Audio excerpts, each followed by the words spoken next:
Welcome back to another video. Just when you thought it was safe to go back in the water, it's summertime, or just when you thought it was safe to go back to YouTube, I come to bore you with another episode of La Potato Part 4. Revenge of the Sweet Potato. I don't know. I have zero imagination. But stumbled across, I was suggested another version of the La Potato. And so for those people who have looked into them, who like them, this might be for you. So check it out.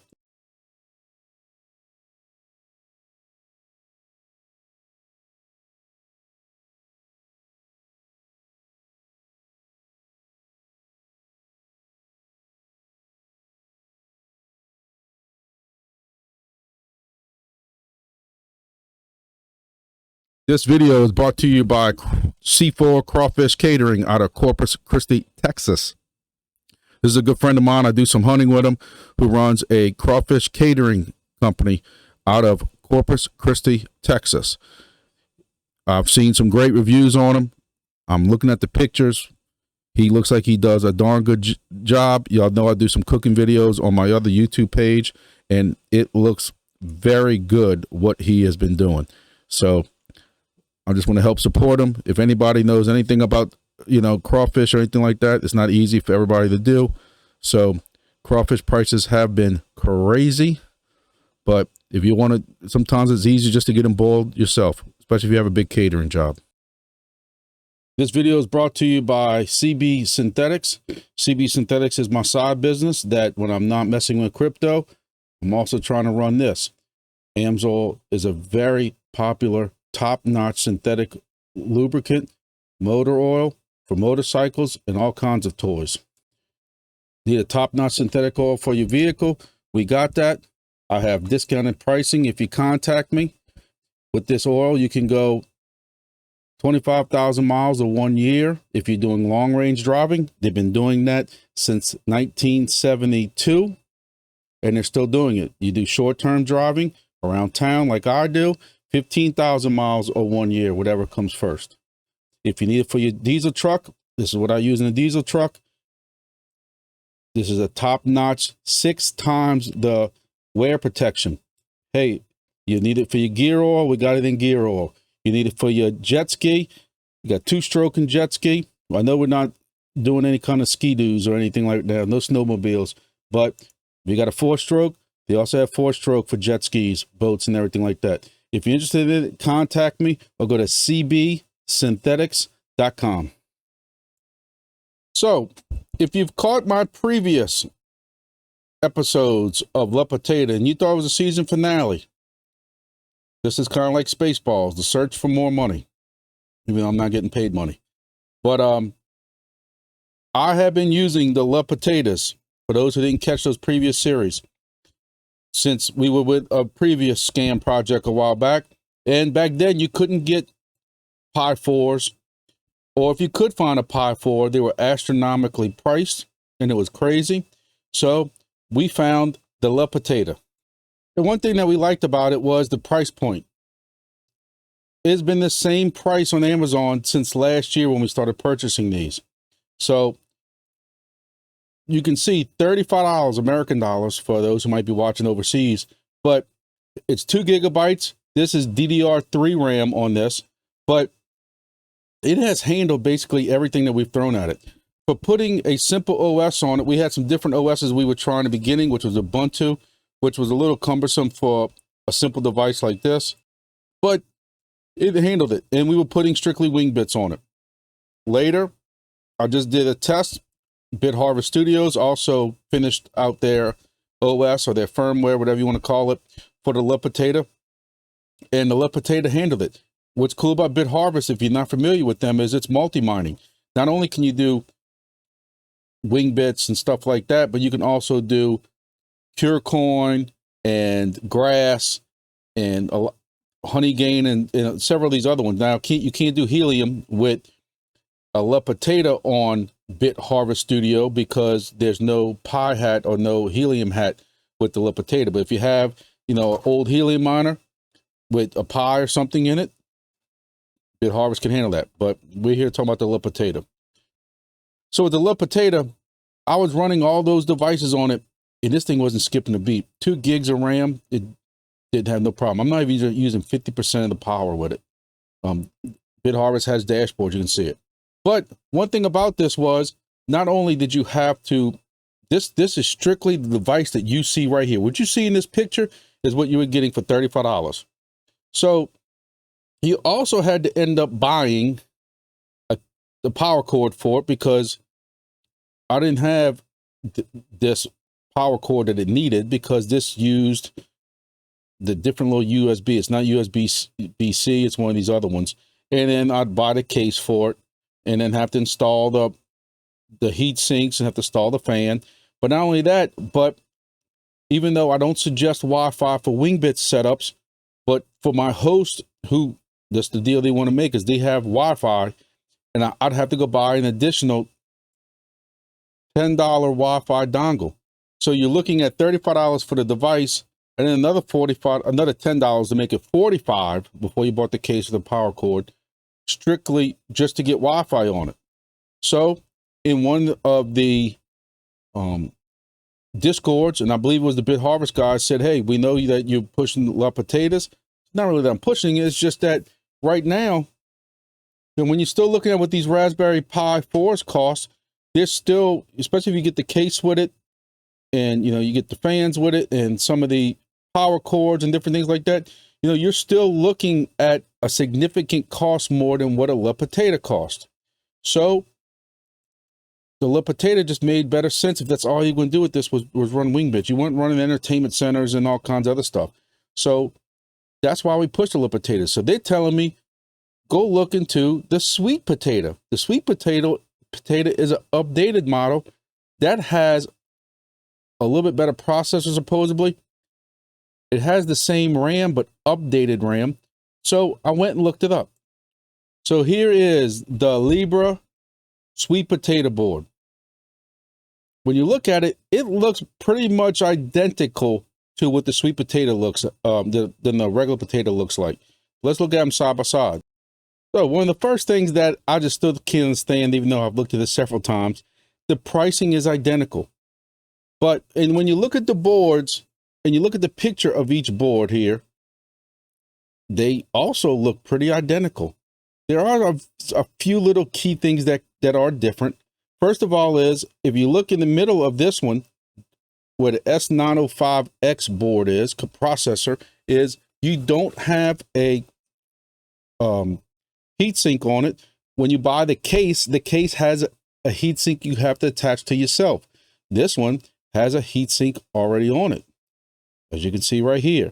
Now, I ain't saying it's the greatest heatsink in the world, but this also has UEFI BIOS, where this does not have that.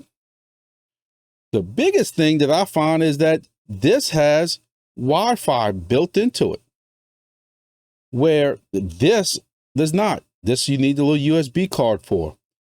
This also has, look right here, USB Type-C, which is what a lot of devices, even the iPhone, just went back to this.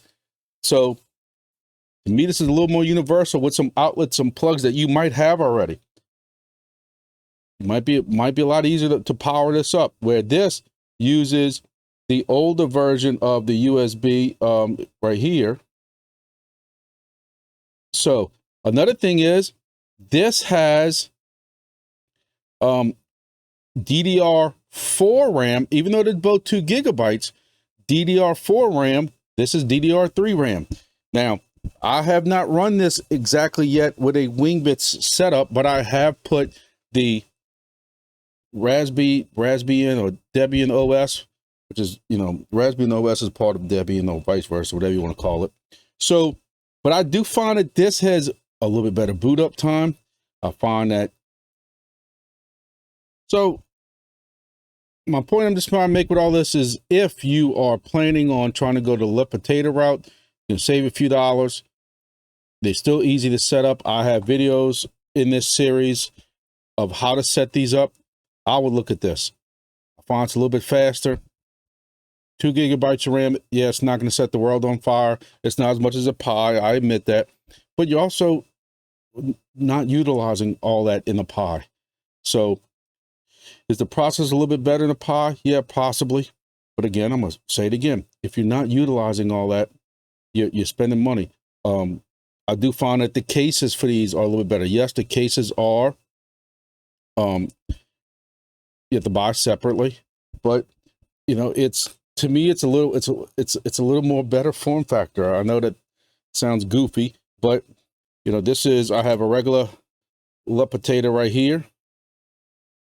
You can see it doesn't have any of the heat sinks or anything like that. But when you put these side by side, you really cannot tell the difference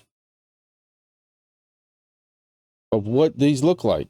I mean, they look basically identical. I know that's a horrible view. I'm sorry. But, and like I said, where these cases are like just a square box, these are a little more rounded. But one thing I also want to bring up is I am doing host stations. I have, I think, 4 right now with Wingbits, possibly working out 1 or 2 more. I'm not trying to go too overboard with it. It was just a fun idea to have, just to kind of spread my stations out. I'm really into the Wingbits project. Y'all know that. A lot of y'all are familiar with me from Wingbits. And I just really want to get involved in it. And what I was finding is me putting more stations in my state was not solving anything. Those newer stations weren't getting as many rewards because I was just killing myself. I'm just splitting it amongst myself, which makes no sense. On top of the friends and family that I've also turned on to Wingbits. So I wanted to start putting more stations across the United States. I have this joke about being the Gestapo of the Gulf, meaning the Gulf of Mexico, and I'm slowly getting there. And by adding host stations, I have 1 host station that's now online here. I've learned some lessons through my host stations also to really ask particular questions about what kind of setups they got, different things like that. Also, using Google Earth to see what setup they have, because this guy right here had his own Wingbit station, and he was doing very well with it several months ago. His Wingbit station went down. He didn't want to screw with it no more. He made a deal with me. I said, yeah, I'll send you the device. He already had the antenna. What we didn't realize is all his trees now that several months ago were not in bloom, he had great coverage. Now he has basically a freaking forest around him. So, but hey, it helped me with my whole goal of becoming a Gestapo or the Godfather of the Gulf. This is my station in Corpus Christi. He still doesn't even have his online yet. And that's another thing I've learned to work out with my host is, hey, if we're going to do this deal, I don't need my device sitting at your house for 3 weeks until you get time to do it. I understand life. Trust me, life's very important. And you have kids and stuff like that. But there needs to be a certain time frame of what you're going to put this thing online for. This thing has been sitting with all the stuff he needs to throw. He already has a mount outside from an old satellite. He just has to go up there with a ladder, screw it on there, run the feed line down. It's got a lightning detector, lightning protection.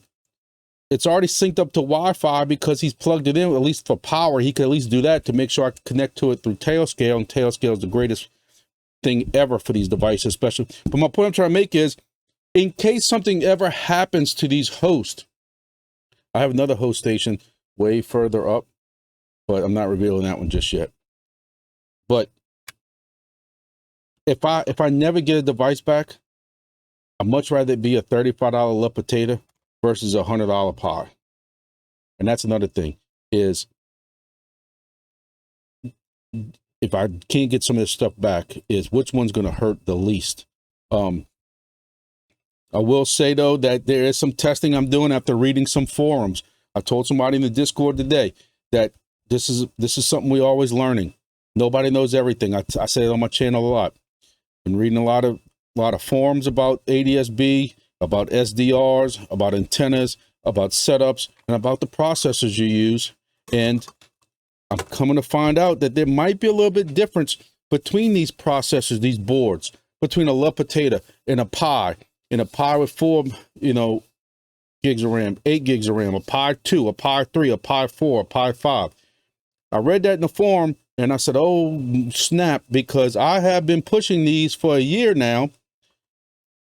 And I'm doing some current testing right now I had a tower set up with a potato on it for the last month, 2 months, 3 months. I don't know what it is. And over the weekend, I went to Baton Rouge, pulled down another station that had a pie on it, put a potato up there, swapped the antenna out, put bit harvest on that one. And I took that pie and I put that on my tower in place of the potato, hoping I wouldn't see that much of a difference with the amount of wings I was getting a day. And there is a difference. Because y'all know I'm a straight shooter with y'all. And if I have to wear egg on my face, I'm going to wear egg on my face.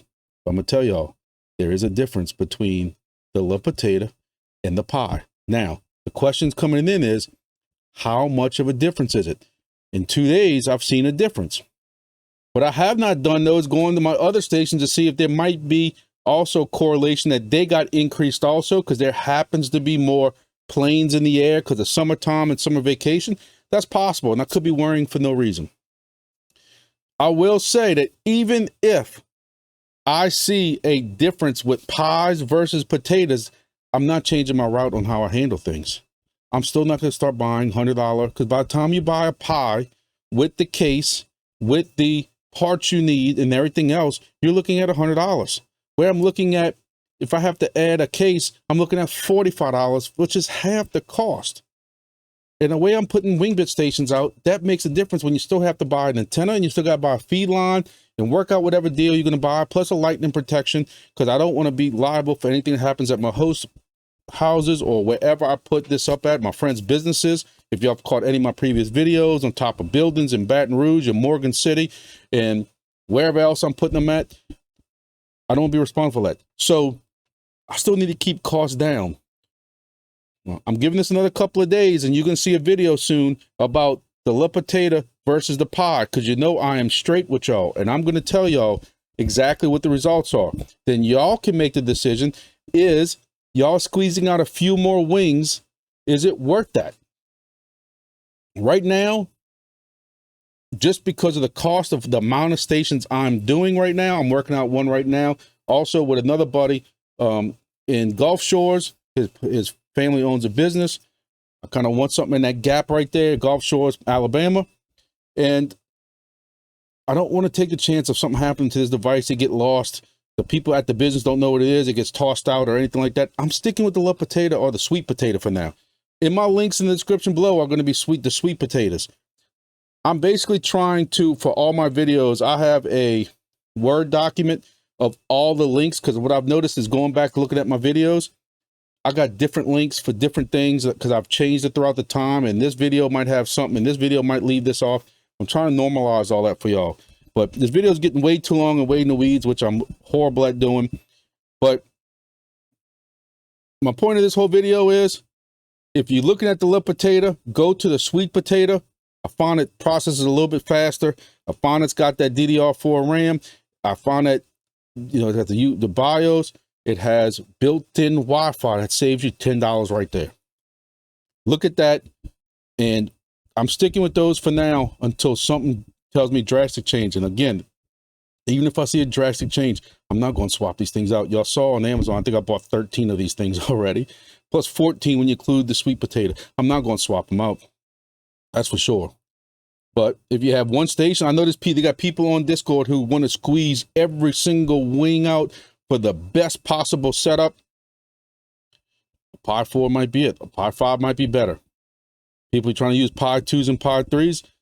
My buddy has a Pi 2. I'd like to maybe put that up against the little potato to see which one does better. Because according to these forums, the Pi 4s are way outdoing the Pi 2s and 3s. And I got another friend that's using a Pi 3 that he had for this project. And I don't know how I would do it, but I'd like to be able to put some kind of side-by-side comparison just to see. But anyway, this video will just strictly be informative that if you're looking at a little potato because you want a cost-effective solution to get on Wingbits or any other project you're doing, look at the sweet potato. I have a link for it in my description. And we're going to be, again, if you're not familiar with Wingbits, it's a passive income project. It just started on testnet, which Solano calls Devnet. There were some Devnet issues for anybody who's watching this video who's current with the project. All that has been resolved. So you should see whatever you see right now in your dashboard for Wingbits. Like I have 7,000 right here. I have 7,000 Wingbits or wing tokens in my wallet right now. So it's a good project. The guys are doxxed, the whole team's doxxed, and we are behind it. We're in the Discord all the time helping people. I got people DMing me for help in the Discord, people DMing me on Facebook and different things like that, and we're helping them all out. It's a good Discord ran by a bunch of good people. They don't allow no clowns or foolishness or anything like that. Nothing negative, bullying or anything like that. So sorry this video ran long, but y'all should be used to that by now for me. But y'all know I'm passionate about this stuff. Y'all know I'm a straight shooter about this stuff. Y'all know I got horrible. I try to orient my camera a little bit different so that me always looking up and looking down away from it. I don't know if that helped it or made it worse, but it is what it is. But that's it for today. Thank y'all for watching, and stay tuned for the next video.